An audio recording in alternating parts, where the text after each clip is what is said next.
ఆంధ్రప్రదేశ్కు జీవనాడి పోలవరం ప్రాజెక్టు. దశాబ్దాలుగా పోలవరం ఎప్పటికి పూర్తవుతుందనేది ఇప్పటి వరకు ఆన్సర్ లేని క్వశ్చన్. అయితే త్వరలోనే ఆ ప్రశ్నకు గోదావరంత సమాధానం దొరకబోతోంది. 2027కి జాతికి అంకితం చేసే బాధ్యత మనం తీసుకుంటామని చెప్పాను. ఈ రోజు చంద్రబాబు నాయుడు గారు ముఖ్యమంత్రిగా అధికారంలోకి వచ్చాక ఆయన మొట్టమొదటి మళ్ళీ క్షేత్ర పర్యటన పోలవరం ప్రాజెక్టు వెళ్ళడం జరిగింది.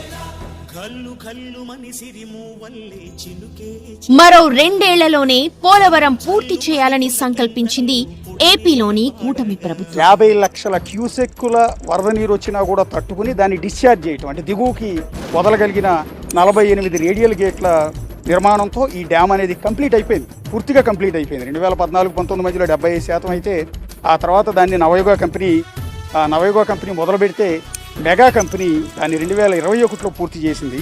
సో ఇది ఒక గిన్నిస్ బుక్ ఆఫ్ రికార్డు కూడా ఉంది ఈ పోలవరం డ్యాంలో. 4% పనులు పూర్తి చేసి నేను 1 సంవత్సరంలో 6% పూర్తి చేసి 2 ఏళ్లలో ఇప్పటికి 82% అయింది. 2 ఏళ్లలో ప్రాజెక్టును పూర్తిగా పూర్తి చేసే బాధ్యత ఈ ప్రభుత్వం అని చెప్పి కూడా మీకు తెలియజేస్తున్నా. 2027 నాటికి ప్రాజెక్టు పూర్తి చేయాలని టార్గెట్ గా పెట్టుకుంది. అచ్చం ఆ గోదావరిలాగే పోలవరం పనులు కూడా పరుగులు పెడుతున్నాయి.